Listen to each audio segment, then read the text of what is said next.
Bueno, vamos a informar sobre la solicitud que se va a presentar de conformidad con la ley el día de hoy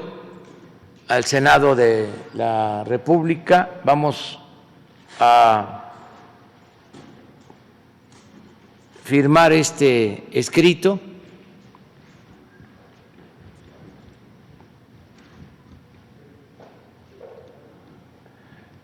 Lo vamos a entregar, por eso me acompaña el consejero jurídico Julio Scherer Ibarra. Se va a entregar hoy a las 11 de la mañana al Senado. Vamos a entregar este documento, me informa el consejero jurídico que ya estableció comunicación con los representantes del Senado, tanto con el presidente del Senado como con Ricardo Monreal, que es el coordinador de los grupos parlamentarios en el Senado, y van a recibir este escrito. Quiero comentarles que es muy satisfactorio el que un grupo de ciudadanos haya tomado también la iniciativa de recoger las firmas para solicitar esta consulta. La información que tengo es de que sí van hoy a tener las firmas que se requieren, que ya están ordenando las firmas y que ya van cerca de 2 millones de firmas de ciudadanos. De todas formas, porque hoy vence el plazo, consideré importante presentar también este escrito para tener más seguridad sobre la solicitud de la realización de una consulta a todos los ciudadanos. Antes de firmar el documento, lo voy a leer para que se pueda conocer lo más ampliamente posible. Lo van a poner en pantalla, pero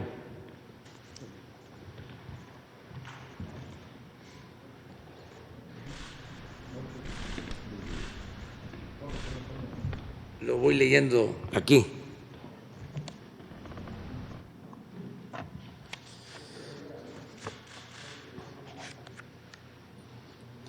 A las y los senadores del Honorable Congreso de la Unión presentes, el suscrito Andrés Manuel López Obrador, presidente de los Estados Unidos mexicanos, en ejercicio de la facultad que me confiere la Ley Federal de Consulta Popular, en su capítulo segundo, artículo 12, fracción primera, presento formalmente a ustedes la siguiente petición de consulta popular para la jornada electoral que habrá de celebrarse el domingo 6 de junio de 2021 o en la fecha que establece el recién reformado artículo 35 de la Constitución a fin de preguntar al pueblo de México sobre el asunto de trascendencia nacional que se describe y fundamenta en la siguiente exposición de motivos. Primero, entre el 1 de diciembre de 1988 y el 30 de noviembre de 2018,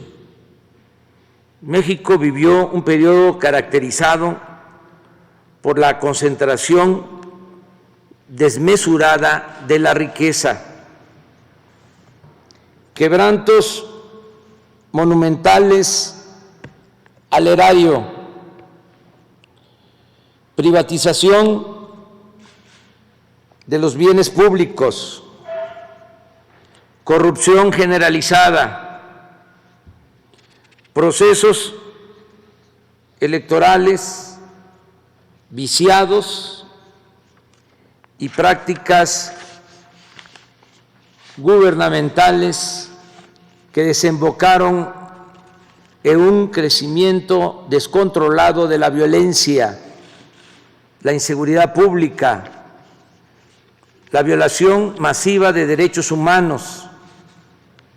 la impunidad como norma y el quebrantamiento del Estado de Derecho en extensas zonas del territorio nacional. Esa etapa trágica de la vida del país se denomina periodo neoliberal o neoporfirista. Segundo, los males señalados en el párrafo anterior no ocurrieron de manera fortuita, sino que fueron consecuencia de la aplicación durante 5 sexenios de un modelo político y económico elitista, antidemocrático, antinacional y antipopular. Las más altas esferas del poder público y específicamente quienes ejercieron la titularidad del Poder Ejecutivo dieron fe en innumerables ocasiones, tanto de palabra como en los hechos, de su adhesión a las políticas privatizadoras, su determinación de privilegiar a los grandes poderes económicos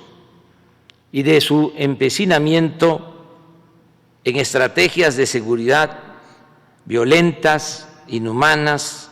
y contraproducentes. En suma, los desastres humanos, sociales y nacionales sufridos por el país durante esos 30 años fueron resultado de una suma de actos voluntarios y racionales por parte de quienes lo gobernaron en ese lapso. Tercero, el neoliberalismo gobernante se tradujo en la pérdida de centenares de miles de vidas, en decenas de miles de desapariciones, en la conculcación de derechos políticos y sociales, en el crecimiento de la pobreza, la desigualdad, la marginación, la informalidad y la descomposición social,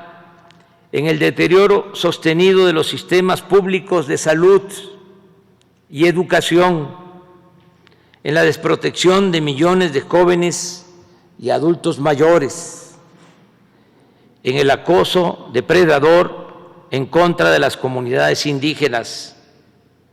en un pronunciado deterioro de las instituciones, en la pérdida de soberanía y en la devastación de las industrias petrolera y eléctrica, entre otras consecuencias graves. Cuarto, la desigualdad en México se profundizó precisamente durante el periodo neoliberal o neoporfirista. Según cifras del Banco Mundial, y de la Organización para la Cooperación y el Desarrollo Económico, OCDE, fue en el sexenio de Carlos Salinas de Gortari cuando crecieron más en nuestro país las diferencias económicas y sociales entre ricos y pobres. Y no es casual que al mismo tiempo se entregó a particulares, nacionales o extranjeros una cantidad sin precedentes de bienes públicos. Un dato: en julio de 1988, cuando Salinas fue impuesto mediante un fraude electoral, en la lista de la revista Forbes, en la cual figuran las personas más ricas del mundo, solo aparecía una familia mexicana, la de los Garza Sada, con $2,000 millones. Pero al finalizar aquel sexenio, ya estaban incorporados a ese listado otros 24 mexicanos que poseían en conjunto más de $44,000 millones. Casi todos ellos habían sido beneficiados con empresas, minas y bancos que antes eran propiedad de los mexicanos. Luego de estar colocado en 1988 en el lugar 26 entre los países del mundo con más multimillonarios, en 1994 México escaló al 4º sitio, solo por debajo de Estados Unidos, Japón y Alemania. Quinto, el presidente Ernesto Zedillo continuó las políticas privatizadoras de su antecesor y las llevó hasta sus últimas consecuencias. Privatizó bienes nacionales como los ferrocarriles, pero además adjudicó al conjunto de los mexicanos deudas privadas por un monto de $552,000 millones en el marco del llamado rescate bancario de 1998. A la fecha, aunque el país ha pagado a los bancos $700,000 millones por bonos del FOAPROA, esa deuda pública asciende a cerca de 2 billones y no terminará de saldarse sino hasta el año 2070. Sexto, Vicente Fox Quesada llegó a Los Pinos como resultado del anhelo social de alcanzar la democracia y la alternancia. Sin embargo, cuando se acercaba el final de su gestión, intervino indebida e ilegalmente en el proceso electoral a fin de impedir el triunfo de la oposición. Tal intromisión no solo fue reconocida en el fallo con el que el Tribunal Electoral del Poder Judicial de la Federación legalizó el turbio proceso electoral de 2006, sino que el propio Fox, quien al año siguiente, en una entrevista con Telemundo, admitió, cito, que era importante detener a López Obrador, y en 2010 se jactó, cito, de haber cargado los dados del proceso electoral. De esa forma traicionó el mandato democrático al que se debía y los principios mismos de la democracia. Séptimo, desde el inicio de su sexenio, Felipe Calderón Hinojosa embarcó al país en una estrategia militar supuestamente orientada a combatir el narcotráfico, que exacerbó la violencia y multiplicó las zonas del territorio nacional bajo control de las bandas delictivas, pese a las innumerables y conocidas advertencias de que tal política habría de resultar contraproducente y terriblemente costosa para México. Lo más grave, colaboradores suyos y periodistas independientes le señalaron los indicios de que su secretario de Seguridad Pública, Genaro García Luna, era cómplice de una de las facciones del narcotráfico, pero el gobernante no hizo absolutamente nada. A la luz de la detención y el enjuiciamiento de García Luna en Estados Unidos, la actitud de Calderón solo puede explicarse como fruto de una extremada irresponsabilidad o de complicidad activa o pasiva con la delincuencia organizada. Octavo, la irrupción de grandes cantidades de dinero de procedencia desconocida en la campaña presidencial de Enrique Peña Nieto fue señalada desde 2012 sin que ello tuviera consecuencias legales o llevara al Tribunal Electoral a anular la elección, como en ese tiempo desde la oposición formalmente lo exigimos. Sin embargo, declaraciones recientes de Emilio Lozoya Austin, director general de Pemex durante el sexenio de Peña Nieto, han permitido documentar que parte de ese dinero provino de sobornos anticipados de la empresa Odebrecht. Por otra parte, los señalamientos de Lozoya apuntan a la presunta complicidad de Peña Nieto en las cuantiosas sumas de dinero que se entregaron a legisladores del PAN para obtener los votos y la aprobación de la llamada reforma energética, así como en la compra fraudulenta de la planta de fertilizantes agronitrogenados, operación que causó al erario un quebranto superior a $200 millones. Noveno, los hechos referidos en los párrafos anteriores, más muchas otras calamidades no relatadas en aras de la brevedad, generaron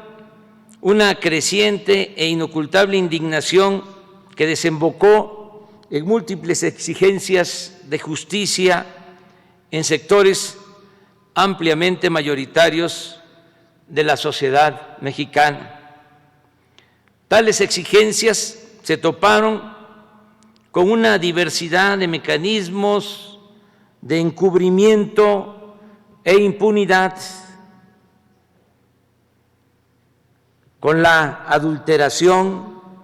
de disposiciones legales, con las componendas de los partidos subordinados al régimen, con el silencio cómplice de la mayoría de los medios de información nacionales y extranjeros, con acuerdos tácitos de protección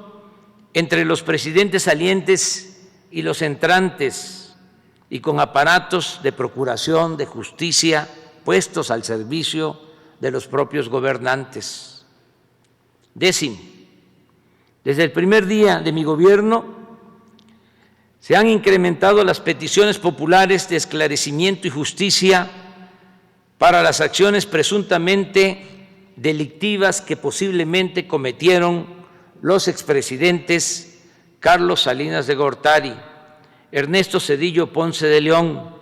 Vicente Fox Quesada, Felipe Calderón Hinojosa y Enrique Peña Nieto en el ejercicio del cargo. No obstante, el masivo clamor de justicia se enfrenta a zonas grises del marco legal, como las limitaciones que establece el artículo 108 constitucional en curso de modificación para actuar penalmente en contra de un presidente en funciones, o como la consideración de delitos imprescriptibles que los mencionados habrían cometido o habían podido cometer en el ejercicio de la presidencia. 11, el país se encuentra en este punto, en una situación en la que una demanda social mayoritaria carece de un cauce institucional nítido y de una vía clara de expresión en las leyes vigentes y en las que es ineludible que el Estado emprenda un proceso de esclarecimiento a este respecto. En mi calidad de presidente de la República, considero necesario avanzar en el discernimiento de este punto sin estridencias, con responsabilidad, pero anteponiendo en todo momento el predominio de la voluntad popular y el respeto irrestricto de la legalidad. 12, independientemente del curso que tomen las acciones legales en los procesos en contra de diversos exfuncionarios, tanto en México como en el extranjero, la decisión de si debe esclarecerse en términos legales la actuación de los 5 expresidentes referidos ha de considerarse un tema de trascendencia nacional y que por su proyección histórica y sus implicaciones políticas amerita ser puesto a la consideración de la ciudadanía en un espíritu de democracia participativa. Es pertinente señalar que no es esta la primera ocasión en la que promuevo tales ejercicios. Se han realizado con respecto a la construcción del aeropuerto en Texcoco, la planta eléctrica de Huesca, Morelos, la cervecera de Mexicali y el Tren Maya,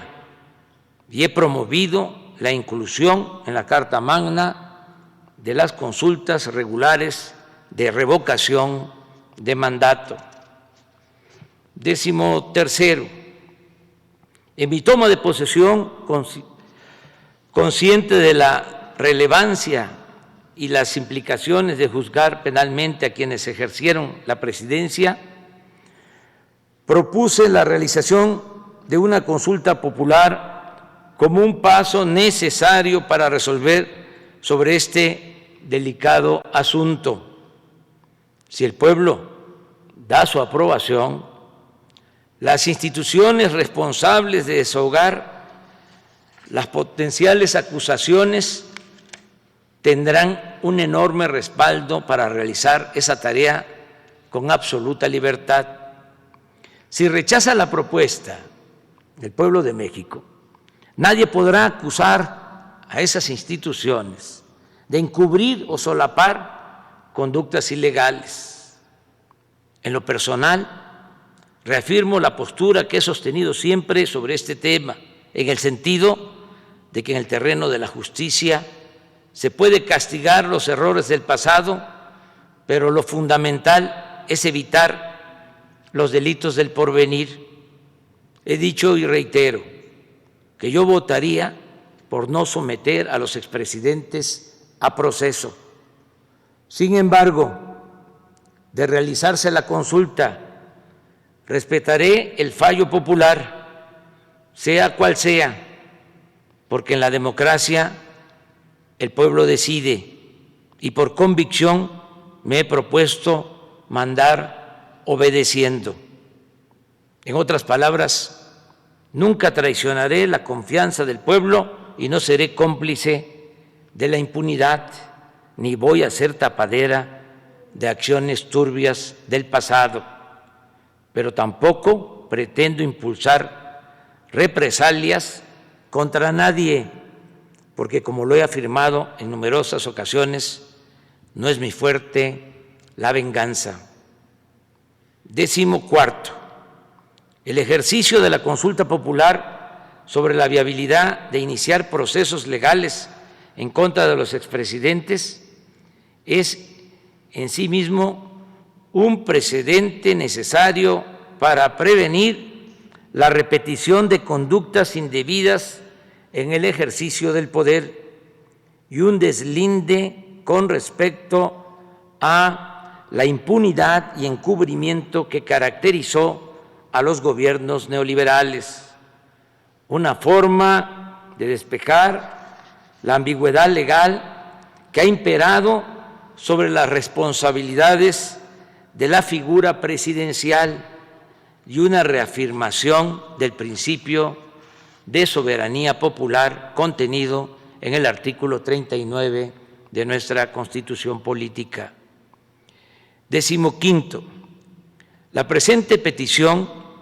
no contraviene la limitación establecida en el numeral tercero, fracción octava del artículo 35 constitucional, en el sentido, cito textualmente, de que no podrán ser objeto de consulta popular la restricción de los derechos humanos reconocidos por esta Constitución y en los tratados internacionales de los que el Estado mexicano sea parte, ni las garantías para su protección. No es así, por cuanto la consulta solicitada tiene el propósito central de llevar a un cauce legal claro un asunto de interés general y trascendencia nacional y posibilitar, en su caso, juicios apegados a derecho y respetuosos del debido proceso. Por el contrario, la consulta popular pedida reafirma el derecho a participar en los asuntos públicos estipulado en el artículo 25 del Pacto Internacional de los Derechos Civiles y Políticos y el 23 de la Convención Americana sobre Derechos Humanos y reafirma el derecho a la justicia plasmado en el artículo 17 de la Constitución Política de los Estados Unidos Mexicanos. 16. El tema que motiva la presente petición de consulta popular repercute en todo el territorio nacional e involucra al conjunto de la población en términos del artículo 6 de la Ley Federal de Consulta Popular, al estar involucrados sus intereses e instituciones y dado que los hechos que la originan revisten por sí mismos una importancia y gravedad tal que es preciso someterlos a este mecanismo de participación ciudadana. En consecuencia, y en cumplimiento a la fracción tercera del artículo 21 de la Ley Federal de Consulta Popular, propongo la siguiente pregunta: ¿está de acuerdo o no con que las autoridades competentes, con apego a las leyes y procedimientos aplicables, investiguen y en su caso sancionen la presunta comisión de delitos por parte de los expresidentes Carlos Salinas de Gortari, Ernesto Zedillo Ponce de León, Vicente Fox Quesada, Felipe Calderón Hinojosa y Enrique Peña Nieto, antes, durante y después de sus respectivas gestiones? Por lo aquí expuesto, solicito respetuosamente a ustedes, primero, tener por aceptado en tiempo y forma el presente escrito. Segundo, dar cuenta de la presente petición de consulta popular y turnarla a la Comisión de Gobernación y, en su caso, a las comisiones que correspondan para su análisis, dictamen y cumplimiento de las etapas procesales correspondientes, con fundamento en lo dispuesto por la fracción primera del artículo 27 de la Ley Federal de Consulta Popular y demás disposiciones aplicables. Palacio Nacional, Ciudad de México, 15 de septiembre de 2020. Voy a firmar. El documento lo entrega hoy el consejero jurídico, como ya dije, al Senado.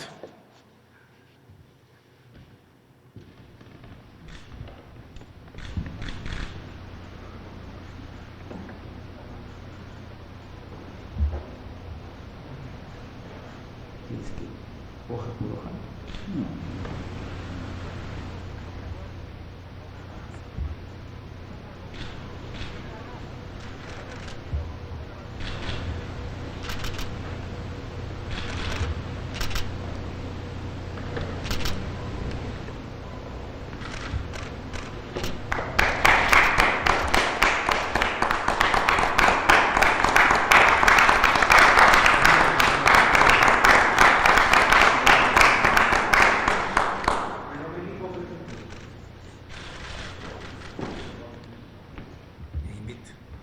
Bueno, pues abrimos para preguntas.